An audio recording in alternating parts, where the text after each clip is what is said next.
येतं मोस्टली? 2000-3000च्या आसपास, 2-3000च्या आसपास येतं आणि डिपेंड्स ऑन पार्ट्स किती. बाकी ॲव्हरेज मध्ये तुम्हाला पडणार. आता सिटी रेंज मध्ये जर तुम्ही चालवतोय, थर्ड गिअर फोर्थ गिअर असं जास्त चालतात गाडीमध्ये.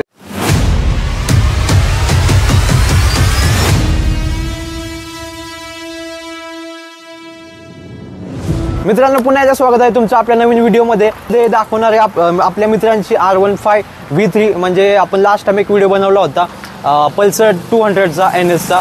तसाच आपला हा ओनरशिपचा रिव्ह्यू व्हिडिओ राहील.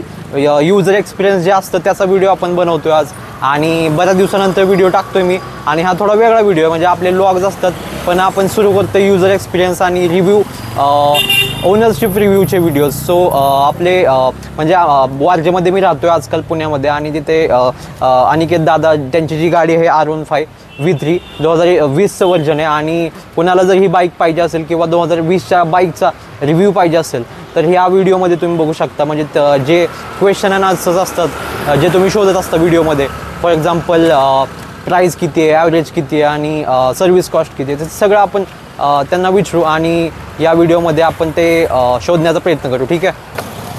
और भाई अनिकेत भाई कैसे हो?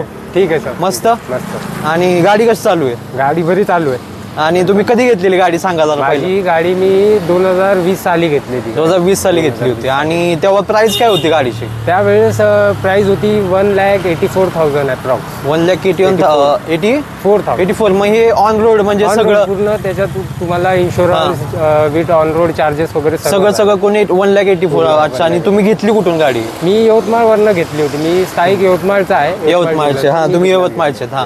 सो अनिकेत भाई आपले जे आहेत ते यवतमाळचे आहेत. त्याला आपण विदर्भ म्हणू शकतो ना? विदर्भ. हा. सो विदर्भातली काही ऑडियन्स असतील तर त्यांनी पण कमेंटमध्ये सांगा की आम्ही विदर्भाचे, आणि अनिकेत दादा पण विदर्भाचे आहेत, आणि तिथून त्यांनी गाडी घेतलेली. आणि हा, मग पुढं बाकी ॲव्हरेज वगैरे कसं काय पडतो गाडीला? बाकी ॲव्हरेज मध्ये तुम्हाला पडणार. आता सिटी रेंज मध्ये जर तुम्ही चालवतोय, थर्ड गिअर फोर्थ गिअर असं जास्त चालतात गाडीमध्ये, तर त्यावेळेस तुम्हाला ॲव्हरेज खूप कमी पडतो. 35-40 पर्यंत जातो. बट तुम्हाला जर ऑन रोड हायवेवर तुम्ही चालवत असाल गाडी, तर हायवेवर तुम्हाला 45-50 काढू शकतात. म्हणजे भरपूर ॲव्हरेज आहे. काढू शकतात, चालवण्यावर डिपेंडेड आहे, पण काढू शकतात इतका ॲव्हरेज. ओके. कंपनीचा ॲव्हरेज किती दिलाय त्यांनी? कंपनीचा ॲव्हरेज 45 ते 47च्या दरम्यान दिलाय. Okay okay. ॲव्हरेज बघितलं तर चांगलं ॲव्हरेज आहे, कारण की R15 सारख्या गाडीला एवढं ॲव्हरेज भेटणं चांगली गोष्ट आहे. कारण की माझ्याच गाडीला कंपनी 55 दिलाय, पण मी 40 ॲव्हरेज समजतो. पण डिपेंड कसं करतं की ही कम्पीट करते 200 सीसीच्या सेगमेंटमध्ये बाईक, आणखी ही ऍक्च्युअल मध्ये आहे 155 सीसी. त्यानुसार तिच्यासाठी VVA सोबत ती खूप जास्त परफॉर्मन्स विथ ॲव्हरेज हे दोन्ही याच्यात परफॉर्मन्स देते ती. आणि यामध्ये हे VVA जे लिहिलंय याचं मिनिंग काय आहे? व्हॅल्व काय व्हेरिएबल व्हॅल्व ॲक्च्युएशन. ही काय होतं की जेव्हा 7000 RPM जेव्हा क्रॉस करते तर तेव्हा हेड मधले जे हे असतो पेट्रोलचा सप्लाय, त्याच्यामध्ये एक ओपनिंग जास्त लेअर असते. ओके. की त्यानंतर याच्यामध्ये इंजिनमध्ये जास्त फ्यूल सप्लाय होतो, आणखी जास्त जनरेट होतो. आतमध्ये जे चालत असतात पिस्टन मध्ये ब्लास्ट वगैरे जे होतो आतमध्ये, तो जास्त प्रमाणात होतो, आणखी त्याच्यामुळे परफॉर्मन्स जास्त वाढतो. ओके. ते VVAचं सीन आहे. ओके. Nice nice. आणि आपल्या ह्याचं पॉवर किती आहे? पॉवर जास्त, टॉर्क किती कंपनी दिला? टॉर्क तर तितका आयडिया नाही मला, पण BHP माहिती आहे मला. BHP किती आहे? 19च्या जवळपास, 19च्या आसपास BHP. BHPचं लॉंग फॉर्म काय माहिती आहे का? BHPचं काय आपण हॉर्स पॉवर म्हणू शकतो त्याला. गाडीच्या आपल्या बाईकच्या हॉर्स पॉवर 19च्या आसपास आहे. आणि ठीक आहे. आणि काय म्हणतात बाकी ॲव्हरेज तुम्ही म्हणला 55-50च्या आसपास जातोय. ठीक आहे. आणि सर्व्हिसिंग कसं आहे आपल्या यामाहाचं? तुम्ही पुण्यात करता सर्व्हिस का? हा, मी पुण्यातच करतो सर्व्हिस. आणखी त्याच्यामध्ये आपलं साधा ऑइल मध्ये तर काही नाही. 450च्या रेंजमध्ये इथं ऑइल येतं. 1 लिटरचं ऑइल आहे तिचं. त्याच्यात तुम्हाला ऑइल फिल्टर टाकावं लागतं, आणखी एअर फिल्टर टाकावं लागतं. तर ती पूर्ण मोठे जर पकडलं नॉर्मल ॲव्हरेज तुम्ही गेला सर्व्हिसिंग तर किती येतं मोस्टली? 2000-3000च्या आसपास, 2-3000च्या आसपास येतं. आणि डिपेंड्स ऑन पार्ट्स किती चेंज होत आहे त्यानुसार. सो मित्रांनो, अनिकेत दादांच्या अनुभवानुसार सर्व्हिस कॉस्ट जो आहे तो 2-3 हजारच्या आसपास जातो मोस्टली. म्हणजे हा ठीकठाक आहे. म्हणजे पुण्यात जर तुम्ही राहत असाल किंवा सिटीमध्ये कुठल्या पण सिटीत राहत असाल आणि तुम्हाला थोडीफार इन्कम असेल तर 2-3 हजाराचा कॉस्ट मला वाटते बिअरेबल आहे का नाही? हा आणि ठीक आहे. अजून नेक्स्ट मध्ये गेलो आपण तर हे टायर जे आहेत मागचा आणि पुढचा हे तुम्ही आधी चेंज केलेत का कंपनी हा सोबत? माझा सेकंड टायर आहे. मी याच्या पहिले सुद्धा हाच टाकलेला सेम, आणखी हाच परत पण टाकला. हा माझा सेकंड पेअर आहे स्टॉकच्या व्यतिरिक्त, म्हणजे तिसरा टायर असा. समोरचा तिसरा आहे होय? समोरचा आणखी मागचा पेअर दोन्ही. ओके तिसरा आहे. ओके ओके ना यार, म्हणजे बराच रनिंग झालंय तुमचं. हा रनिंग 50 क्रॉस रनिंग किती झाले. झाले? ओके आता तुम्ही बघाल 50 क्रॉस म्हटलं तर 51,507 ओके किलोमीटर झाले. ओके. सो आपण म्हणू शकतो की हा रिव्ह्यू आपण 50,000 नंतर बनवतोय, म्हणजे R15 V3 चा review 50 after 50,000 kilometres. Okay. So मित्रांनो हा एक असा लुक आहे गाडीचा आणि तो चारी बाजूने लुक दाखवण्याचा मी प्रयत्न करतोय. आता समोरून अशी दिसते बाईक मित्रांनो, आणि समोर थोडं ते विंडशील्ड सारखं आहे. हा मी विंडशील्ड मी चेंज केलेला आहे. स्टॉक नाही आहे, स्टॉक मध्ये इतकंच येतो. हा माझा आफ्टर मार्केट टाकलेला आहे. ते विंडशील्ड आफ्टर मार्केट आहे का? After market. ओके ओके, भारी येते बरं का. अजून तुम्ही काय काय चेंजेस केले आफ्टर मार्केट त्याच्यात? आफ्टर मार्केट्स मध्ये मी टेल आयडी लावली आहे गाडीला. टेल आयडी आफ्टर मार्केटचं इंडिकेटर आहे. ओके, इंडिकेटर्स आफ्टर मार्केट आणि हे पण आफ्टर मार्केट आहे? नाही ही स्टॉक आहे. ओके, आफ्टर मार्केट फक्त टेल आयडी आहे. टेल आयडी मागून आपल्याला मडगार्ड येतो, आणखी हगर सुद्धा येतो. मी हगर आणखी मडगार्ड दोन्ही पण रिमूव्ह केलंय. Okay, for the better look साठी. आपण गाडीमध्ये डिस्क टाकलेली आहे. आपण प्रिफर तर नाही करायला पाहिजे ही डिस्क. त्याच्यामध्ये गाडीमध्ये चालवण्यामध्ये थोडंसं प्रॉब्लेम येतो, कारण जे विंड गॅप वगैरे जो असतो तो त्याच्यामध्ये लय प्रॉब्लेम येतो त्याच्यात. आणि म्हणजे हे मॅगविल म्हणायचं का याला? म्हणायचं का ऍक्च्युअली? डिस्कवर म्हणू शकता. डिस्कवर. ओके. आणि मग जे ओजी मॅगविल आहे ते आतमध्ये त्याच्या? मॅगविल तर आहेच तिथे, वरतं कव्हर लावलेलं आहे. ओके. हा, हे for the look purpose only. आणखी आपण स्टॉक वरनी चेंज आफ्टर मार्केट एक्झॉस्ट सुद्धा लावलेला आहे. म्हणजे आपला जो आहे सायलेन्सर तो आफ्टर मार्केट लावलेला. ओके. मग त्याची प्राइस काय होती? त्याची प्राइस तुम्हाला याचा हेडर पडणार मागे 4,000च्या आसपास. 4,000 ची रेंज आहे मागचा. आणखी फुल सिस्टम मध्ये बेंड पाईप सुद्धा येतो आपल्याला, जो इंजिन पासून असतो पूर्ण 2 पार्ट मध्ये. इथे कॅटेलिक कन्व्हर्टर असतं, आणखी हा बेंड पाईप अर्धा इथे असतो. आणखी इकडनं तुम्ही वेगळा शॉर्ट कॅन म्हणू शकता तुम्ही, लॉंग कॅन जे पण असेल ते लावू शकता तिथे तुमच्या ह्याच्याने. ओके. म्हणजे कस्टमायझेबल एक्झॉस्ट बसवला प्ले आहे. जास्त काही तुम्हाला करायची गरज नाही. 2 नट पुढचे हेडरचे असतात, इंजिनच्या हेडरचे 2 नट काढायचे, आणखी इकडे एक नट असतो तो एक काढायचा. बस ओके. प्लग अँड प्ले मध्ये. म्हणजे कॉस्टिंग तुम्हाला 4,000च्या आसपास आलं? 4,000 मध्ये फक्त हे पडला मला. आणखी पुढचा जो बेंड पाईप आहे तो तकरीबन 6,000चा रेंज. 6,000 टोटल किती पकडायचं भाई? तरी तुम्ही पकडू शकता की 10,000 मध्ये तरी होऊन जाईल. तू 10 ते 12. सो मित्रांनो, जर तुम्हाला आवाज ऐकवतो मी ह्याचा, एकदा चालू करा गाडी. चालेल.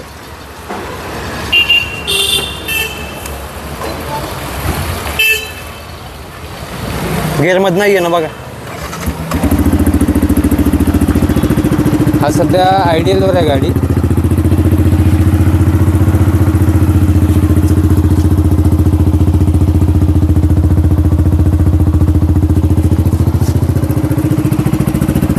सो मित्रांनो, या आफ्टर मार्केट एक्झॉस्टचा आवाज तुम्ही ऐकू शकता. एकदम असा कडक आणि नॉर्मल आवाज येत नाहीये, वेगळाच आवाज येतोय. सो तुम्हाला पण पाहिजे असेल तर एकदा तुम्ही बघू शकता. त्याचं नाव मी एकदा विचारतो त्यांना.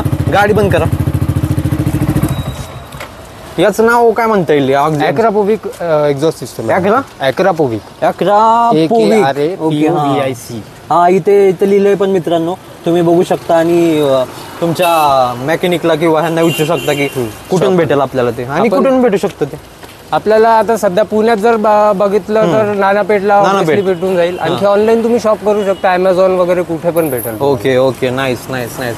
आणि मग हे मॉडिफाय हे झालं, आता एवढंच आहे ना आपल्याकडे मॉडिफाय का वेगळं? एक एअर फिल्टर टाकलेला आहे मी याच्यामध्ये, जो आपल्याला काय होतं की दर सर्व्हिसिंगला आपल्याला एअर फिल्टर चेंज करावं लागतं. बट हा एअर फिल्टर असा आहे की रियुजेबल आहे. हा बीएमसीचा एअर फिल्टर आहे. बीएमसी कंपनी एअर फिल्टर त्यांनी लावून दिले का बॅजिंग? नाही, ही बीएमसीचा एअर फिल्टर असतं, जो मोठ्या मोठ्या बाईक्स मध्ये, कार्स मध्ये, सुपर कार्स मध्ये जे इनबिल्ड असतं स्टॉक मध्ये. तर मेड इन इटली ब्रँड आहे तो पण. आपण ऑर्डरच केलाय, तो ऑनलाईनच भेटू शकतो आपल्याला, इंडियामध्ये अवेलेबल आहे. तर तो त्याची रेंज येतो मला 6061 रुपये रेंज आली आहे एअर फिल्टरची त्याची. ओके. सो तो फिल्टर जो लावलाय तुम्ही त्या फिल्टरचं मग तुम्ही म्हणलं की ते वेगळं आहे, मग त्याचं किती हजारानंतर ती चेंज करावं लागतं म्हणजे किलोमीटर्स?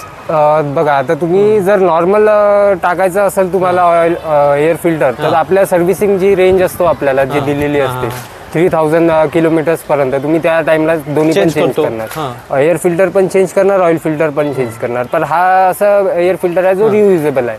तुम्ही त्याला वॉश करू शकता, एक किट भेटतं वॉशिंगची, त्याच्यासोबत तुम्ही वॉश करा त्याला, क्लीन करा, आणखी परत रियुजेबल आहे. ओके. सो मित्रांनो रियुजेबल, पण तो कधीपर्यंत यूज, तो म्हणजे लाईफ टाइम तुम्ही यूज करू शकता. कारण असं नाही की एकदम तुम्हाला खराब होईल तो, कारण त्याचा कसं आहे की ओपनिंग जास्ती आहे. आपल्या बाकीच्या एअर फिल्टर्स मध्ये थोडंसं कमी हवा घेते बाईक आपली, पण त्याच्यामुळे एअर फ्लो जास्ती होतो बाईकचा.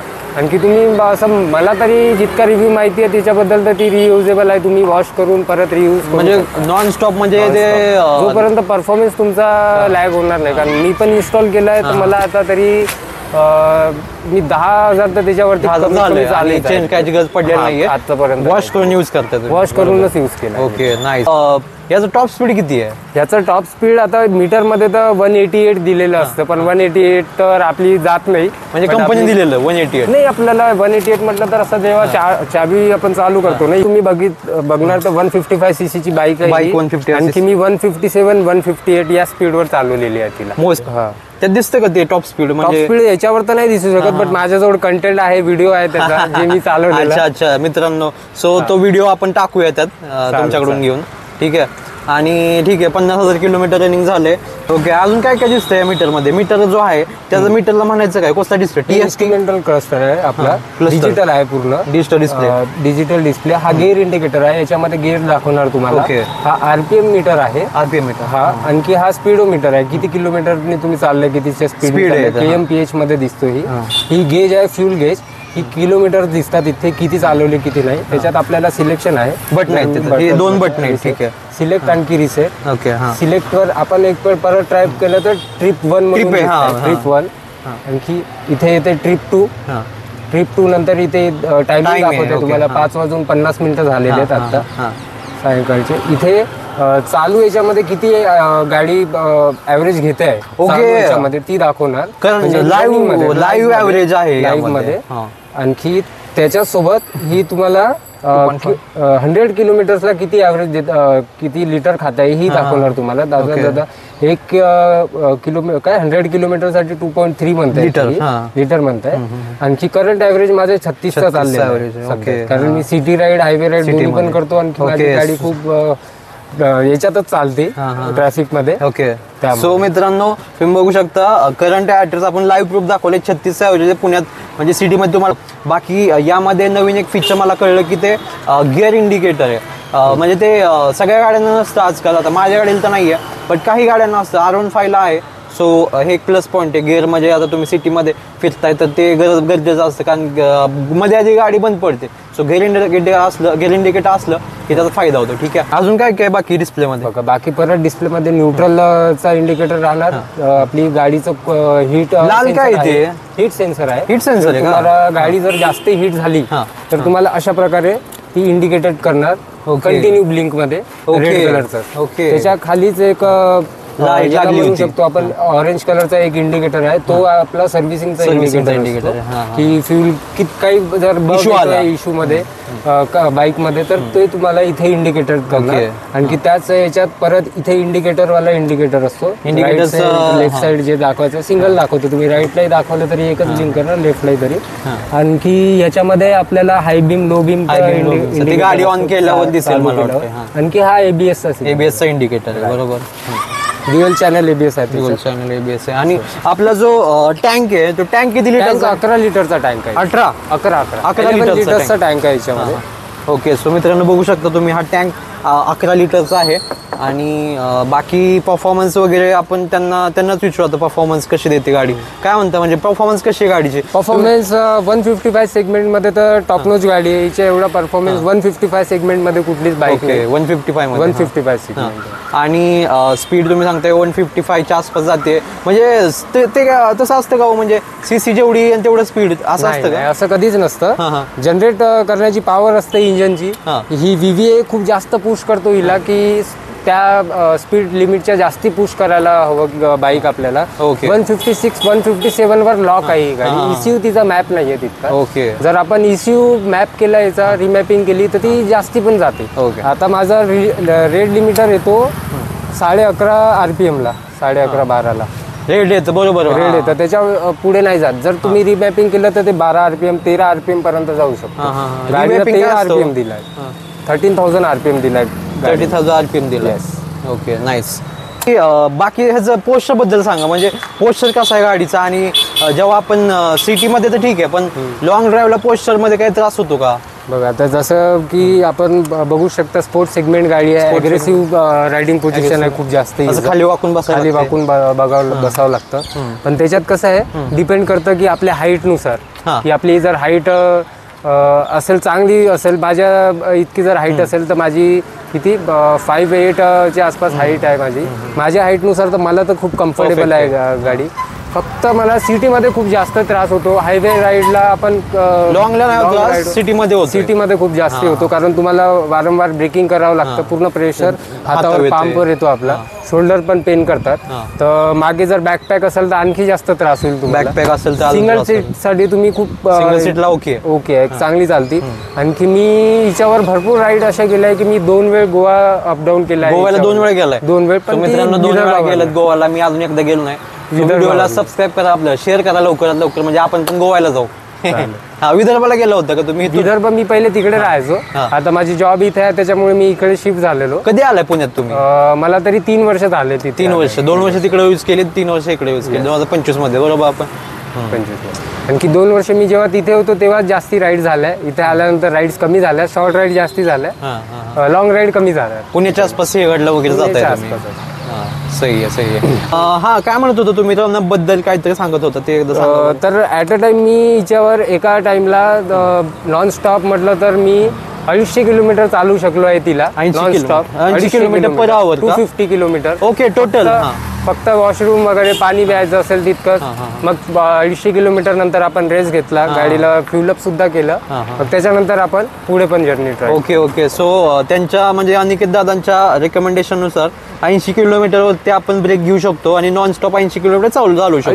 250 250. ओके. सॉरी मित्रांनो, जरा थोडं ऐकण्यात गडबड झाली. 250 किलोमीटर नॉनस्टॉप जाऊ शकतो, म्हणजे 250 केलं की तुम्ही 500 किलोमीटर एका दिवसात कव्हर करू शकता, आहे का नाही? कव्हर करू शकता. हां, ठीक आहे. तर मित्रांनो, तुम्हाला टायर बद्दल एक सांगायचं होतं मला. हे टायर बद्दल तुम्ही एक माहिती सांगा की आपल्याला. ही टायर स्टॉक टायर नाही, ही मी अपग्रेड केला आहे. एक याच्यावर साईज वाढवलेला आहे, मागे पण आणखी पुढे पण पेअर्स. ओके. सो दोन्ही टायर आपले जे आहेत ते आपले नॉर्मल नाही आहेत, हे वाढवलेले टायर आहेत, म्हणजे प्लस साईज वाले टायर आहेत. लो व्हेरियंट टायर आहे माझा, की आपल्याला ग्राउंड सरफेस कमी पाहिजे होता तर लो व्हेरियंटचा टायर टाकला मी. ओके. लो क्लिअरन्स 150/60 R17, म्हणजे 150/60 R17 हा टायर आहे माझा. रेडियल मध्ये येतो हा, रेडियल टायर. सीएट झूम नाव आहे त्याचं. सीएटचे कंपनीचे टायर आहेत का? ओके. आणि पुढच्याची साईज किती आहे? पुढच्याची पण पहिले 100 यायचा याच्यात, तर मी याच्यात टाकलाय 110 70 R17. ओके. सुद्धा रेडियल आहे. रेडियल. ओके. ते मला एक कन्फ्युजन आहे बरं का, प्रश्न एक मला क्वेश्चन आहे. रेडियल टायर आणि नॉर्मल टायर मध्ये काय फरक पडतो? नॉर्मल टायरचा जो मॅन्युफॅक्चरिंग असतो तो थोडा वेगळ्या पद्धतीने असतो, आणखी हा रेडियल वाला जो टायर असतो तो जास्त वेगळ्या पद्धतीने असतो. ओके. त्याचा जो प्रोडक्शनचा जो पार्ट असतो ना, तो इकडे कॉर्नरच्या साईडला अशा स्ट्रिंग्स राहतात, त्याच्यात कॉर्नरिंगला जास्ती हेल्प करतात तो रेडियल टायर. ओके. ग्रिप जास्ती पकडतो. ग्रिप साठी रेडियल टायर चांगले आहेत आणि मॅन्युफॅक्चर मध्ये त्यात फरक असतो. आणि ओव्हरऑल प्रीमियम म्हणू शकतो तुम्ही. डिपेंड करतं की तुम्ही कशानुसार चालता. आता ऑफरोड मध्ये आपण रेडियल टायर कधी युज नाही करत, बट ही माझी स्पोर्ट सेगमेंट आहे, मी कधी लीन कॉर्नर साठी करायचे असतो आपल्याला, तर त्या टाइमला रेडियल टायर जास्तचा उपयोग होतो किंवा गरज असते सेफ्टीसाठी. बरोबर. हँडलिंग बेटर होतं, त्याच्याने हँडलिंग थोडी जास्ती वाढते. हँडलिंग चांगली होते. सो मित्रांनो, हेडलाईटचा जरा एक व्ह्यू देऊया आपण ह्याला गाडीचा. ही मला वाटतं DRL लाईट असेल ना, म्हणजे LED लाईट आहे ही नॉर्मल लाईट आहे ना, म्हणजे जेव्हा आपण चावी चालू करतो तेव्हा ही लाईट चालू होती, बरोबर. आता सध्या डिपर मध्ये चालू आहे. डिपर, आणखी हा अप्पर बीम आहे. अप्पर बीम आहे. आणखी स्टॉक मध्ये जर बघायचं म्हटलं तर तुम्हाला अशी दिसणार ती. हा LED आहे इथे, म्हणजे हे फक्त चावीवालं, ही चावीवालं. आणखी तुम्ही जेव्हा बाईक चालू करणार त्या टाइमला तुम्हाला हा डिपर मध्ये येणार, आणखी हा अप्पर मध्ये येणार. ओके. सो डिप्परवाले ह्या दोन आहेत आणि अप्परवाल्या ऑन केले की ऑन होतात, बरोबर. हां. सो मित्रांनो बघू शकता तुम्ही, हा थ्रो बाईकचा थ्रो आहे आणि आता अंधार एवढा नाही आहे, बट तरी पण आपण दाखवण्याचा प्रयत्न करतोय. गाडीवरती थ्रो दिसतोय मित्रांनो. गाडी बंद करा. गाडी बंद केल्यावर एक लाईट चालू राहील ना. हा, चालू असतं लाईट. रेग्युलेशन बंद करावं लागतं. चालू केल्यानंतर असं होतं. आता गाडी बंद केली. हां, ओके. सो मित्रांनो बघू शकता तुम्ही, आता उजेड म्हणजे उजेड आहे तरी पण लाईटचा थ्रो दिसतोय, त्याच्यामुळं अंधारात तर चांगलीच असतं लाईट, ह्याची गॅरंटीज देते ही हेडलाईट. सो जर तुम्हाला जर ते हेडलाईटबद्दल काही क्वेश्चन असतील तर ह्यामध्ये ते चांगलेच आपण सॉल्व्ह करण्याचा प्रयत्न केला आहे. बाकी सो अनिकेत सर, दादा, काय अजून कुठला एक फीचर तुम्ही सांगू शकता जो यामध्ये आहे?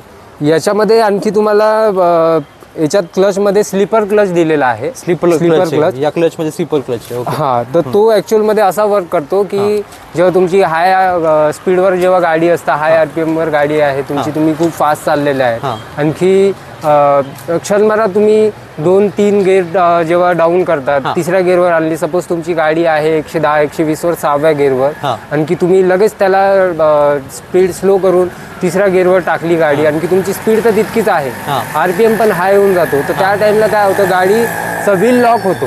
ओके. जोपर्यंत स्पीड कमी होत नाही त्या रेंजनुसार, त्या गेअरच्या रेंजनुसार तुमची स्पीड येत नाही तोपर्यंत तो व्हील लॉक राहतो. तर यामध्ये तसं नाही होणार. हाय RPM तर राहील तुमची गाडी, पण व्हील लॉक सुद्धा नाही होणार. तो एक फीचर आहे स्लीपर क्लचचा. ओके. मग ते सेफ राहतं का? बट हा, सेफ असतो, बट नेहमी सेफ नसतो, कारण आपण हाय RPM वर 110 वरून जेव्हा आपण तिसरा गेअर वर आणतोय 6 गेअरवर, ते ऑब्व्हियसली इंजिनला हार्म पडतो, त्याच्याने इंजिनला थोडाफार पडणारच आहे. ठीक. सो आपल्याला अनिकेत भाई थोडं हाईट बद्दल सांगा, म्हणजे तुम्ही एकदा हाईट तुमचे पाय खाली सोडून दाखवा, म्हणजे की कितीपर्यंत पुरतायत, दोन्ही पाय पुरतायत का दोन्ही साईड? बघा, दोन्ही नॉर्मली असं करतो म्हटलं तर माझ्या याच्यात गॅप राहणार. आणखी मी ॲक्युरेटली, अरे एक मिनिट, फोन. ओके, बाईला फोन आलाय. सर दोन्ही पाय तुमचे, जर मी असं सोडले दोन्ही पाय तर माझं सीटवर मी बसलेलो नाही आहे पूर्णपणे. आणखी जर मी सीटवर बसलेलो आहे तर थोडंसं बेंड होतं माझं पाय. ओके. बघा तुम्ही, पण मोस्टली मला परफेक्ट दिसत आहेत. परफेक्ट आहे. ठीक आहे. 5.5 जी ज्याची हाईट असेल तो कम्फर्टेबली चालून घेणार का बाईक. 5 म्हणजे 5च्या आसपास, 5च्या आसपास तुम्ही कमी पण म्हणू शकता, पण कम्फर्टेबल आहे. वेट जास्त नाही बाईकचं. ओके. 142 kg वेट आहे. 152 kg वेट आहे. 42. हा, सॉरी. त्याच्याने हँडलिंग पण इझी आहे. आणखी स्पोर्ट्स एरियंट आहे तर आणखी जास्त हँडलिंग याची चांगली आहे. आणि 3 पीस मध्ये हँडल आहे ना त्याचा. 3 पीसचा हँडल आहे. ओके. 3 piece handle. सो म्हणजे 3 पीस म्हणजे हे मधलं सेक्शन, हे 2 बार येतात त्याच्याला. ओके. आणखी हा 1 पीस येतो. 3 पीस हँडल आहे. 3 पीस. याच्यामध्ये डिस्क ब्रेक जे आहेत ते दोन्ही साईडला, फ्रंट मध्ये पण डिस्क आहे, रेअर मध्ये पण डिस्क आहे. ओके. आणखी त्याच्यात ब्रेकिंग मध्ये तुम्हाला dual channel ABS. Dual channel आहे का ते? दोन्ही पण याच्यात ड्युअल चॅनल. ओके. म्हणजे सिंगल चॅनल म्हणजे फक्त समोर असतं. सिंगल चॅनल मध्ये म्हटलं तर डिटेक्ट तो दोन्ही साईडला ABS लावलेलंच असतं, बट डिटेक्ट तो जास्ती समोर करतो. आणखी तो मागचा फक्त डिटेक्ट करतो की त्याची स्पीड किती आहे, त्यानुसार त्याचं ब्रेकिंग कॅल्क्युलेशन करतो. ओके. आणखी याच्यामध्ये ड्युअल चॅनल आहे, म्हणजे इंडिव्हिज्युअली ब्रेक सिस्टम दोन्ही याच्याला काम करणार. ओके. म्हणजे मोर सेफ्टी, जेव्हा आपण स्पीडला आहे लॉक नाही होणार, लॉक नाही होणार. ठीक आहे. आणि आपले सस्पेन्शन कसले आहेत ते सांगू एकदा. टेलिस्कोपिकच आहे आपले, नॉर्मल जी बाईकला असतात तीच आहे. अपसाइड डाऊन नाही आहे, USD फोक्स जे म्हणतात ती नाही. हा, म्हणजे मोस्टली, कारण की माझी पण USD नाही आहेत. नवीन गाडी जे आहेत त्यांना सगळ्यांना USD द्यायला लागेल, पण आपली गाडी 2020च्या आसपासची आहे. सो त्याला नॉर्मल टेलिस्कोपिक सस्पेन्शन आहे. बाकी टॉर्क किती आपल्या गाडीला? टॉर्क हिचा 14.5 Nm चा टॉर्क आहे. 8500 RPM वरती. बरोबर. मागाशी जरा टॉर्क्स राहून गेला होता पॉईंट, तो इथं आम्ही कव्हर करतोय. आणि अजून काय होतं आता BHP चं एक राहिलेलं आपलं. BHP होती ना, की 14 किती 18.37 BHPच्या आसपास फिरते. BHP ॲक्युरेट BHP तितकी आहे. हां, आणि ते काय ते 10,000च्या आसपास हा तो पण 10,000 RPM ला आहे. ओके, सो मित्रांनो आपला व्हिडिओ इथेच संपतोय आणि R15 V3 चे ओनर अनिकेत दादांना आपण थँक्यू बोलू व्हिडिओमध्ये येण्यासाठी. आणि बाकी व्हिडिओ कसा वाटला तुम्हाला ते सांगा, आणि काय आम्ही मिस झाला असेल तर ते पण तुम्ही कमेंट सेक्शनमध्ये विचारू शकता. R15 V3 वर्जन आहे 2020चं, आणि काही लोकांना म्हणजे नवीन गाडीसाठी पण ते उपयोगी पडू शकतं. बाकी तुम्हाला कसं वाटलं एक्सपिरियन्स भाई आपल्यासोबत? मला तर भरपूर चांगला वाटला, तुम्हाला भेटून सुद्धा चांगला वाटलं. Okay, thank you for coming. And बघूया परत काय व्हिडिओ असं तुम्ही नवीन गाडी घ्याल तेव्हा आपण Sure. नवीन गाडीचा व्हिडिओ बनवू. ठीक आहे, सो मित्रांनो भेटूया पुढच्या व्हिडिओमध्ये. थँक्यू.